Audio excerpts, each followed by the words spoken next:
Hello ladies and gentlemen, this is Marcus Aurelius 76, once again playing Paraworld. Today I'm going to be playing on the map Arethor by Flex. You can find this map in the download section on Paraworld.com, the unofficial website for Paraworld.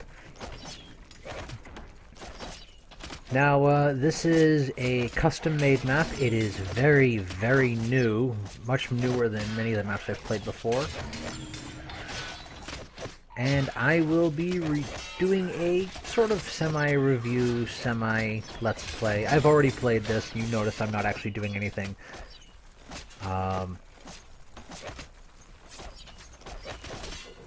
I will hopefully be doing an actual Let's Play sometime in the near future.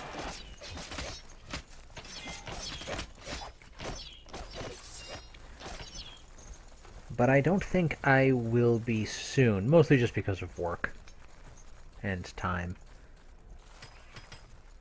And you noticed a bit of pause there. Just so you know, I'm going to be cutting this video up a lot because there's a decent amount going on, and this is mostly just going to be the review. So it's an hour game. I'm hoping to cut it down to a little less than 20 minutes. So here we go. Arethor is a Twin Towers style map. This kind of map has two large areas. This one here with me and my ally. We're both playing as the Norsemen, both building up relatively large bases relatively quickly. Him much bigger than mine. Look at that, mine's tiny.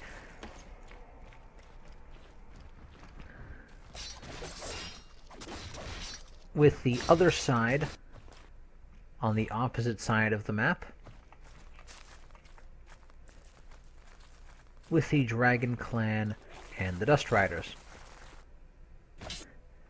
Now this kind of map tends to have two plateaus. One that is on usually the north side or the east side, and the other on the west or south side. And between these two large plateaus is sort of a low valley, sort of a no man's land, where any troops that go there are almost guaranteed to either be forced to retreat or be killed because both sides can build massive defenses. That's how this kind of map usually plays in multiplayer. In this one, not so much.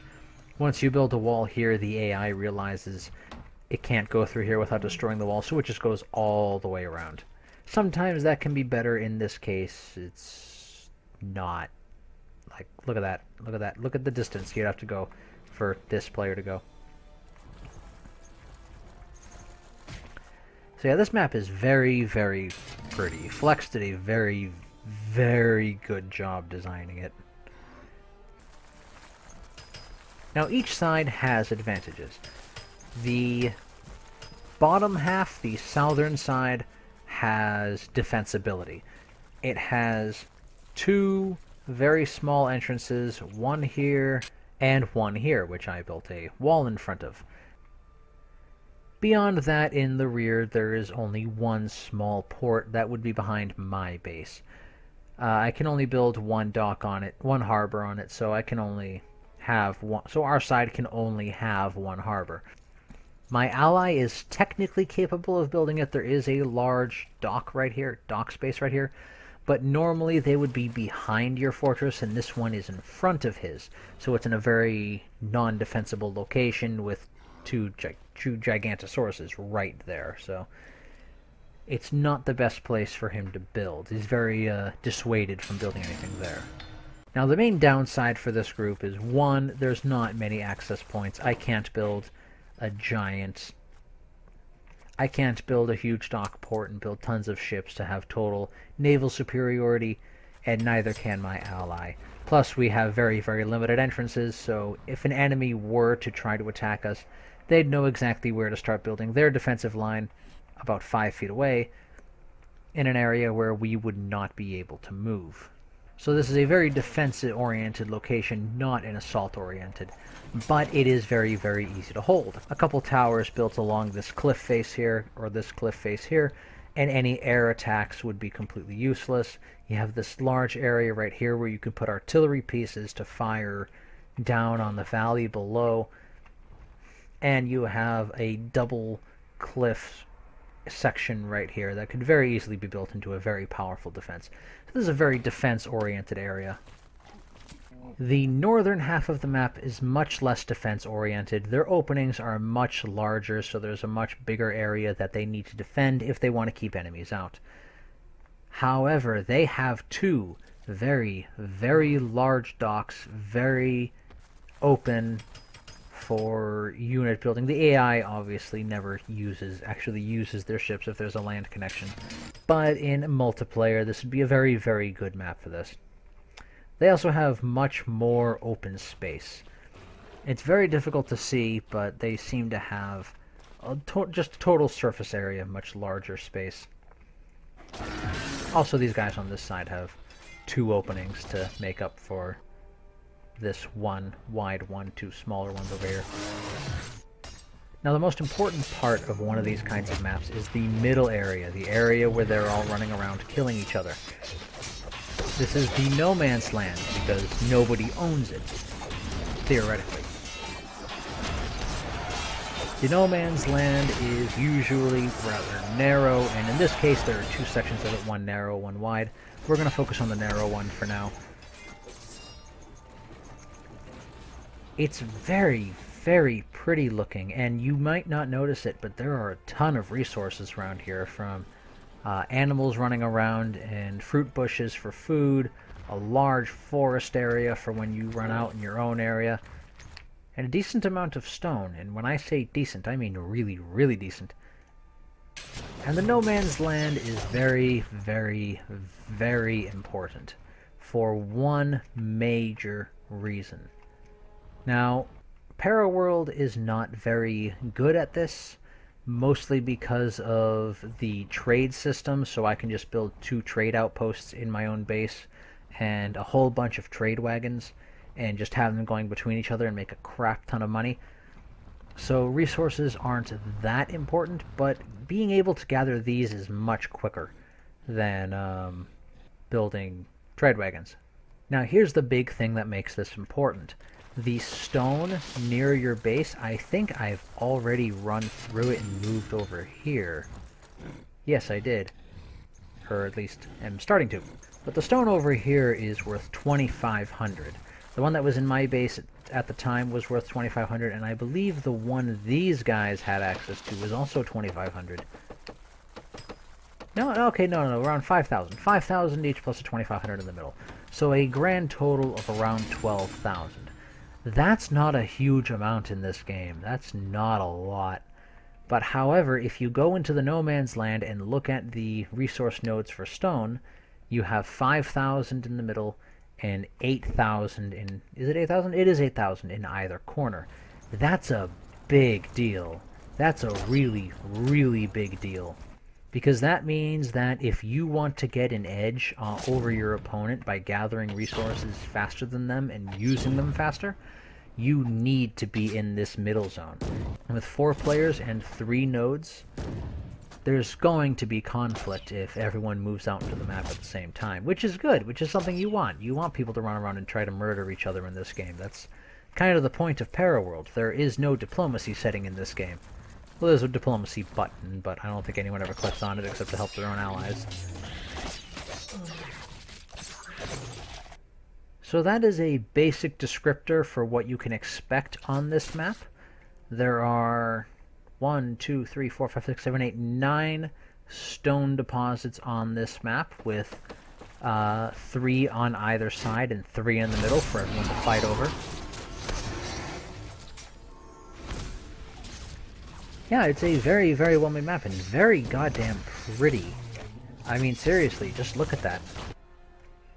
Yeah, this is just a really good-looking map. You can tell the guy put a lot of effort into it. Or girl.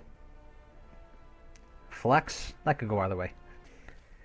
There are currently, I would say, 2 major issues that this map has. The first being that it doesn't seem like the AI is at all set up to actually use its naval units, which makes it very easy to beat the AI, because once they use those naval units, they can't use them for anything else. The other issue is actually not about the map itself. The map is a very damn good map.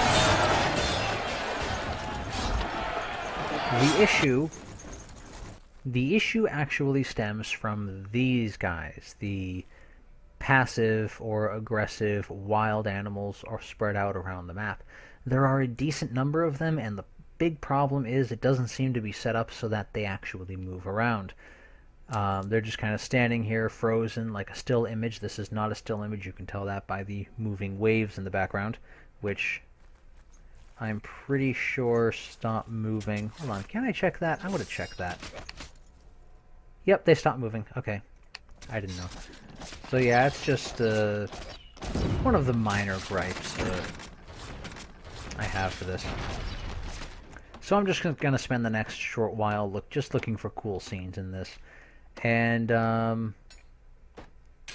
close it out with a score and a quick announcement.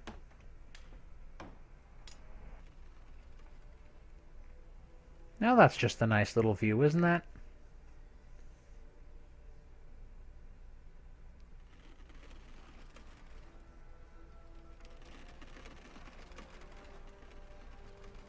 Nice, calm little view.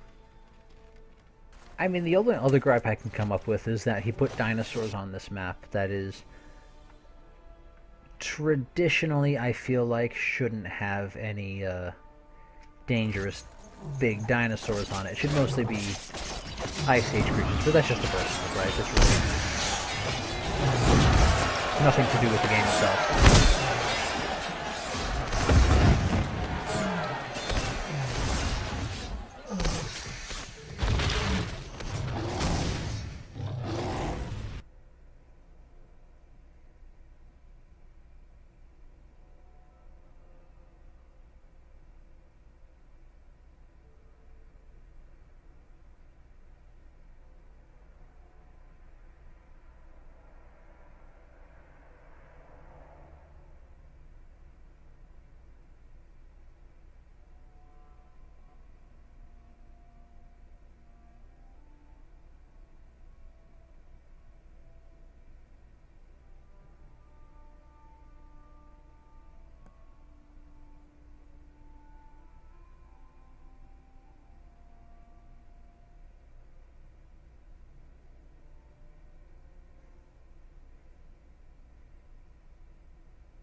Alright, so that was my showing of Arethor by Flex.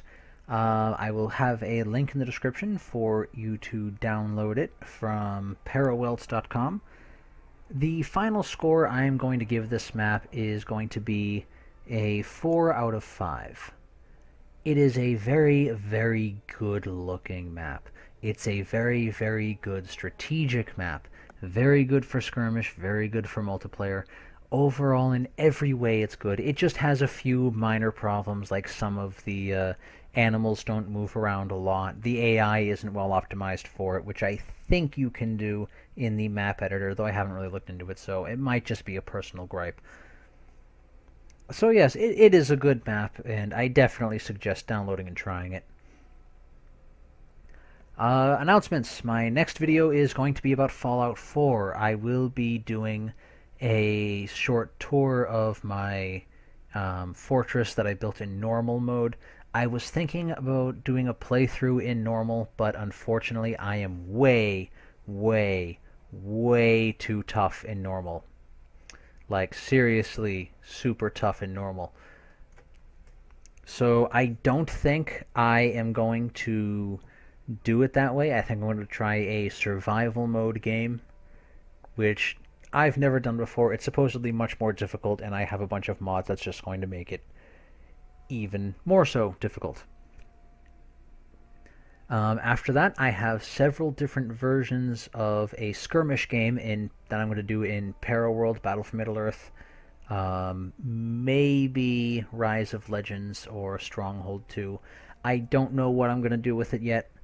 It's mostly just going to be on a game-by-game basis, my mood basis. So yes, I will be doing that. If you like this video, please support by subscribing and liking the video. I may also have a Patreon account soon. I have no idea how that's going to go, and I think I'm only going to do it if I start making videos regularly and get any kind of following. It's not going to be a requirement. It's just going to be a nice little thing to add on to the side of it.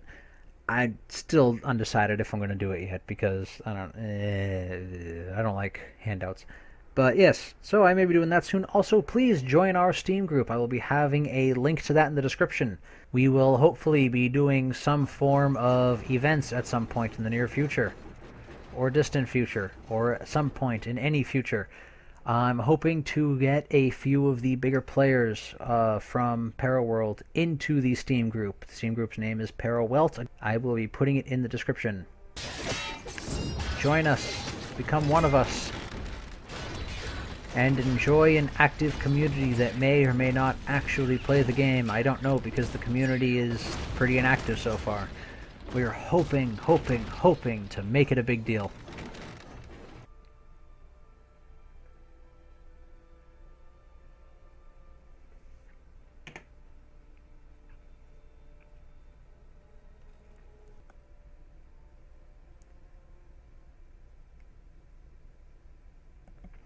Alright, that's it for this review. I like the map. I hope you will too. Have a good one.